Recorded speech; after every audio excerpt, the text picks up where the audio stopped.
Waduh, tegang-tegang itu saya ngomong. Enggak, biasa. April mungkin tanggal 14. Teman-teman di Blockers ketemu lagi. Kita akan berbincang soal dinamika yang terjadi di masyarakat. Nah, Timoho Blog Channel Studio ini kedatangan teman-teman ini, wajahnya kelihatan tegang gitu. Dari mana? Yang Pak siapa namanya? Pak Iman Pak Paiman. Tinggalnya di mana, Pak? di Karanganyar. Karanganyar, kota ya Pak ya? Karanganyar Kota Jogja. Iya. RT berapa? RT 66 RW 18. RT 66 RW 18. Kelurahannya? Brontokusuma. Brontokusuma. Kecamatan Mergangsan. Nama kelurahannya? Enggak tahu.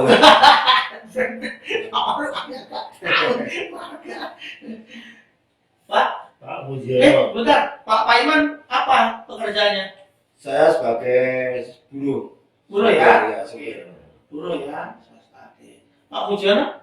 Saya warga 84, RT 84, RT 84. RW 19, RT 84 RW 19. Karanganyar di Jakarta. Sama ya Ya. namanya. Pekerjaannya apa? Jualan, Pak. Jualan apa ya? Jualan SDK. Jualan SDK. Ya. Oke. Itu Ibu? Saya Buki Pak, Iya. saya jualan Apa? sembako dan Jualan sembako. pesan Sembako dan ramesan nggih. Sama nggih? sama RT apa maksudnya di lingkungan yang sama. Lingkungan yang sama. Ya, ibaratnya. terus ini Saya Mas Krishna.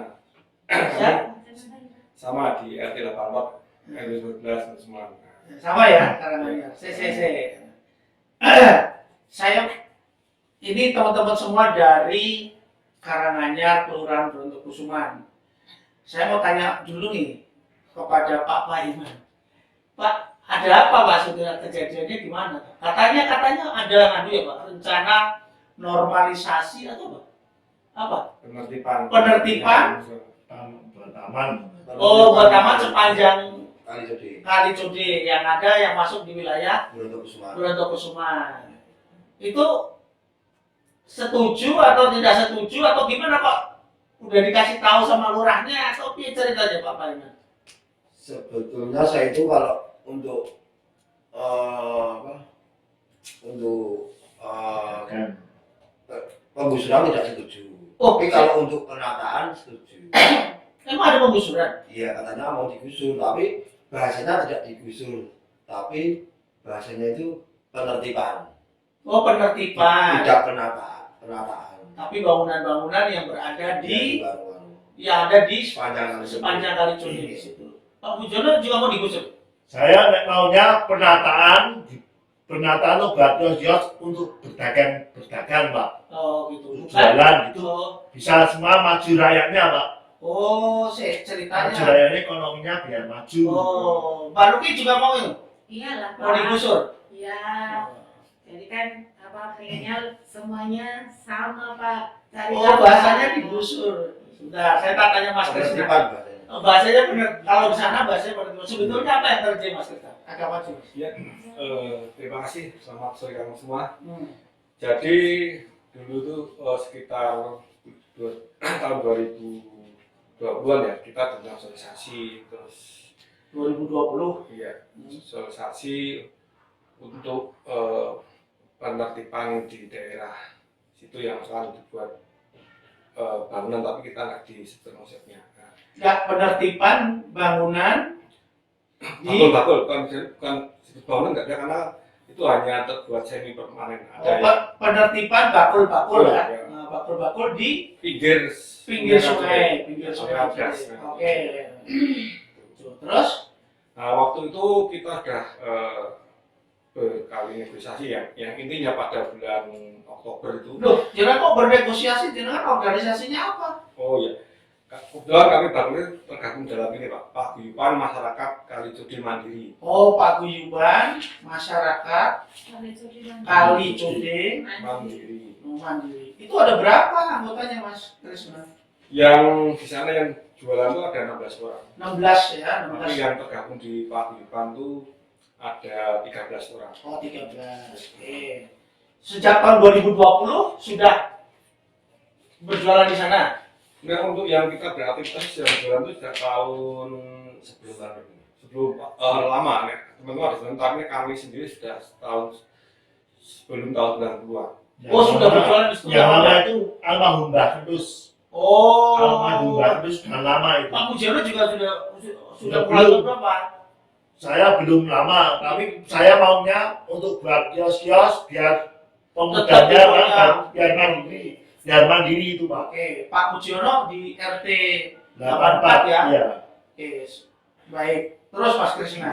Jadi memang kami itu sebenarnya gini Pak, ini sedikit tentang kronologi ya. Iya, iya. Jadi warga Karanganyar itu sudah beraktivitas itu orang tua kami itu di sungai itu semenjak tahun 80-an. Jadi memang mayoritas sana itu mungkin ya ada yang cari pasir, kompor, Iya, dan iya. ceritanya dulu itu kan masih sana masih jalan rumah di pondok, masih kotor lah. Setelah tahun mulai dibersihkan itu setelah pasca gempa. Oke, Nah, pasca kita gempa, jualan, nih. kita jualan. Nah, yang intinya kita waktu udah berjualan nyaman, tidak ada apa-apa, tiba-tiba di tahun 2020 itu ada undangan, di situ kita ditakut-takuti, terus akhirnya kita mengadakan perlawanan lah. Ditakut-takuti gimana? Dalam sosialisasi yang tahun itu kita bukan sosialisasi programnya, tapi kita disuruh nonton video yang situ melihat penggusuran di tempat sana sini yaitu dari BPSU. Nah, Oh, jadi yang di sini ada SO. BBWSO masalah ya. Berarti film tentang penggusuran itu. Oh gitu ya, kepada warga. Ya. Maksudnya apa dengan sosialisasi program Ya. di tahun 2020? Ya, ternyata kan bukan ada satu program cuma gitu. Nah, di situ intinya semua dagang disuruh pindah dengan bahasa penertiban. Terus ternyata itu memang penggusuran tanpa syarat. Nah, Oh, jadi disuruh pindah dengan bentuknya penertiban. ya, Berarti tidak ada ganti rugi. ya kita ada rugi, tidak ada regulasi. Itu di tahun 2020. Tahun 2020. Terus akhirnya Akhirnya kan waktu kita tolak toh, kita pulang, kita kepres karena kita di dalam wadah ini memang kita sudah punya program dan tujuan. Yang akhirnya ada suatu peringatan ke-1, ke-2. Nah, setelah peringatan kedua ini, saya bernegosiasi ke camat katanya dari BPSU, terus saya negosiasi ke BPSU. BPSU, ini katanya dari usulan camat.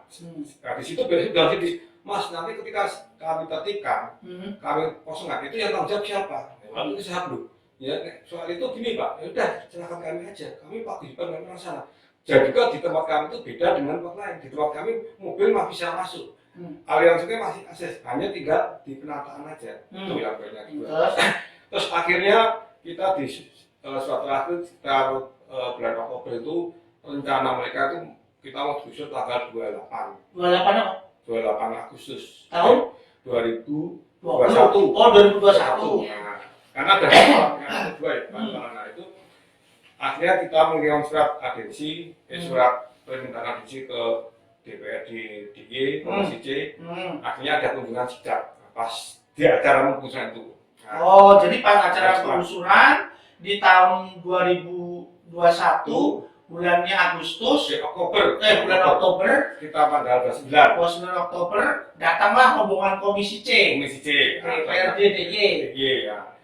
Nah, di situ terjadi, terus akhirnya kita di musyawarah di balik RW. Setelah melihat lokasi. Terus hasilnya Dari musyawarah itu intinya itu terjadi situ status quo karena waktu itu memang tidak ada ditemu dari BSU sempat ngotot ya. Dia sempat mengatakan menurut saya ini sangat melecehkan pemerintah daerah karena dia bilang BPSU tidak ada kepentingan dengan pemerintah daerah, makanya kita tidak dengan perda. Itu sudah disahkan banyak orang. Nah, akhirnya dari itu dari pihak Komisi C meminta untuk ditunda dulu.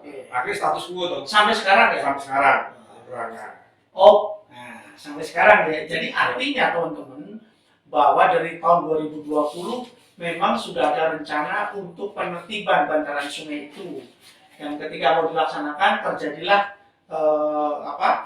perdebatan dengan teman-teman ini masih bisa juga ya? Iya, sama ini. Sehingga akhirnya termasuk anggota DPRD datang dan tidak ketemu deadlock dan akhirnya status quo sampai dengan sekarang. Nah, sekarang ini tahun 2022 katanya ada sosialisasi dan penerimaan. Iya Pak Iman, benar? Ya ada, tapi sosialisasi itu yang undangan orang tertentu aja. Maksudnya? Yang sekarang Saya punya lapak di situ nggak dapat undangan. Loh padahal Pak Mujiono adalah Pak punya lapak. Ada lapak mau ambil itu Pak, mau saya benahin, Tapi itu malah gak dapat undangan. nggak dapat undangan.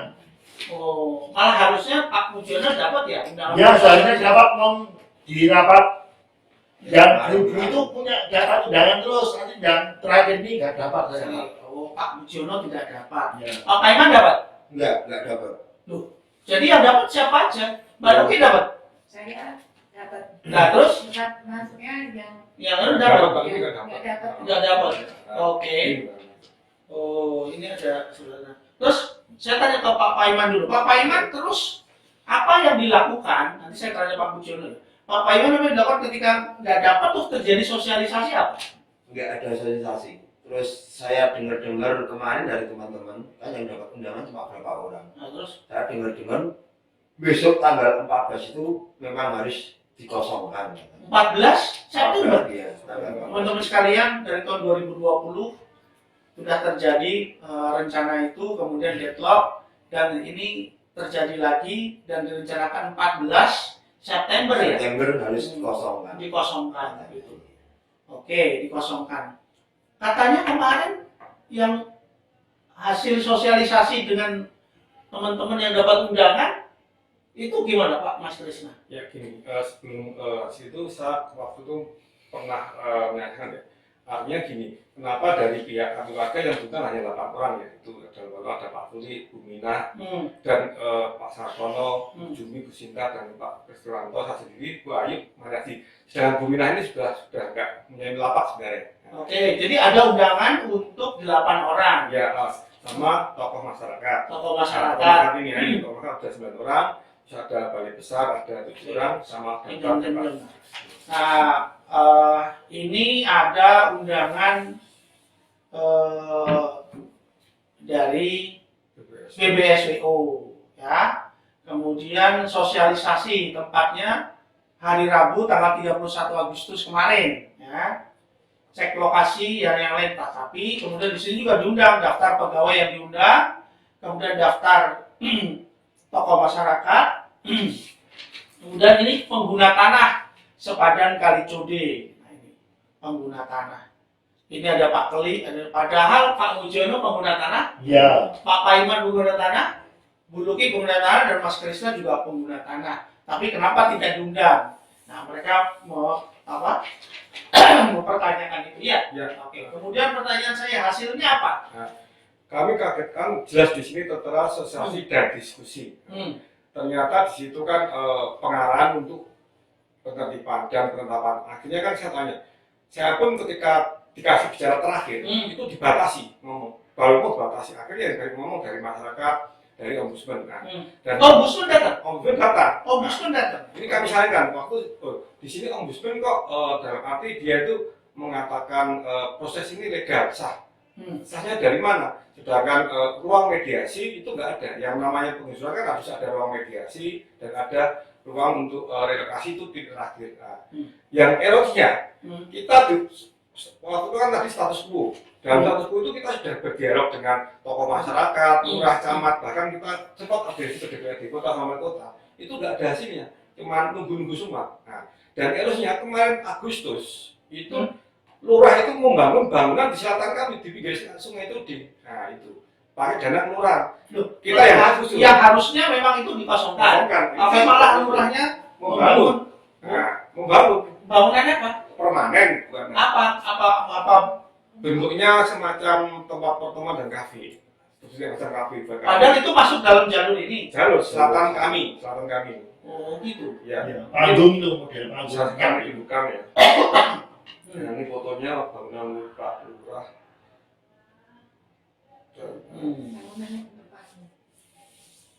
Malah permanen. Malah permanen. Nah, Di ini. atas. Oh gitu. Ini lucu. Ini ya. Ini gudangnya, nah ini jelas ini di sungai ya. Ini ya. Oh Ini justru malah ini yang harusnya dikosongkan gitu ya, tapi dia malah di atasnya Di atas dibangun. bangun. Oh gitu. Nah ini seandainya untuk ada pemadam bahan masuk kan nggak bisa. Oh, ini Jalan bukan Meksi. masuk ya. Ya. Oke. Dan selatan bangunan ini teman-teman, ini adalah perumahan itu yang jarak dari bibir sungai cuma 1 meter.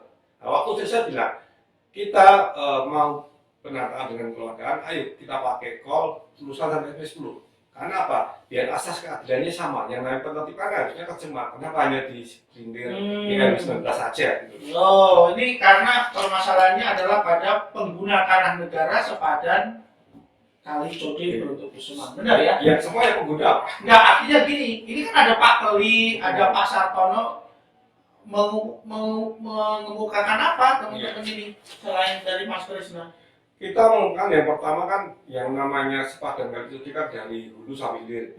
Kenapa yang Indonesia yang gedung di utara Indonesia katakanlah GCM dan rumah-rumah itu banyak bahkan bangunan pemerintah itu Yang menggunakan sepadan jalan itu tidak diadakan penertiban. Nah, itu. Oke, nah, sip, sudah ketemu. Pak Mujiono, Iya. Bapak mau ngendiko apa ini buat Pak Lurah atau buat Pak ini? Nek saya maunya ya Pak ya, penataan aja, penataan yang baik, kerja bakti dibagusin semua. Siap ya Pak? Siap saya Pak. Siap untuk bagusin ya? Ya siap. Siap untuk aksesnya Ya, siap. ditata ya Pak ya? Ya maunya ditata yang bagus, dibuat kios-kios yang bagus gitu. Pak Paiman? Kalau saya cuma bisa, ayo kalau misalnya mau ditata yang rapi untuk buat lokasi wisata, saya juga senang. Soalnya saya berdomisili di situ, kemungkinan ada kemungkinan ke depan ekonominya semakin baik. Mari kita tahu sama-sama. Saya siap menambah lingkungan. Tapi kalau digusur, Jangan digusur. artinya suruh pindah jangan. Menolak Pak Luki gimana? Ya kalau saya sama dengan teman-teman semuanya ya. Hanya tadi kita kan cari nafkah Pak. Jadi gimana caranya kalau tempatnya itu ditata rapi, otomatis konsumen masuk, pembeli datang, ya kan? Oke. Itu akan menambah ekonomi kita Baik. semakin meningkat. Mas Krisna, informasi terakhir apa yang akan dilakukan oleh Nah, kami kan jelas dalam bukan mereka ini dari kementerian apa dari pemerintah itu Ya. akan apa rencananya yang Mas Krisna dengar? Jadi gini, kemarin setelah diskusi itu ternyata tidak ada diskusi yang seimbang ya, atau diskusi memang terarah satu titik, akhirnya kita pulang ya. Tapi informasi dari mereka menetapkan akan penertiban tanpa syarat, artinya penggusuran tanpa syarat ke wilayah situ besok tanggal 14. Oke. Dan rencana katanya mau buat lahan hijau, RTH. Rahat terbuka hijau. Soal hijau. Nah, di sini kami juga tentunya akan mengadakan perlawanan. Kami sudah berkoordinasi dengan teman-teman Dewan, kami sudah mengajukan surat audiensi ke DPRD DIY, Kota juga. kota belum. Nah, itu yang jelas kami sebagai paguyuban kami itu bukan asal-asalan, kami juga punya program. Nah, dan kami ada maksud dan tujuan. Nah, cuman kita kan hanya tentang waktu aja, karena memang kami kesusahan di dalam realisasi program. Tapi program yang dikerjakan apa? Kita ya ada kerja bakti, bahkan kita ada program berkepanjangan nanti pembeningan, terus program untuk menarik wisata dan sebagainya. Karena memang di situ memang sudah dari kampung wisata Pak ya. Kebetulan saya dulu perintisnya kampung wisata di Bronto itu tahun 2006 sampai 2011. Ya. Itu. Oke, terima kasih teman-teman sekalian. Permasalahannya sudah jelas bahwa akan ada penertiban sepanjang Kali Code. Nah, kebetulan yang di Kelurahan Bronto Kusuman ini adalah teman-teman ini. Nah, mereka merasa tidak adil dengan penggusuran itu karena tadi sudah diutarakan. Mereka juga sudah mengusulkan. Ya sudah, nanti kita lihat saja apa yang akan dilakukan dan mudah-mudahan jadi ada titik temunya. Titik temu permasalahan ini sehingga semuanya bisa senyum. Nah, Kami berjalan aja kepada terutama dari Lurah Samad, Wali Kota dan BPSU, gunakanlah asas manfaat, asas kemanusiaan untuk kesemuanya. Jadi yang namanya pembangunan kan ada asas manfaat. ya, baik. Begitu teman-teman, sampai ketemu lagi. Salam.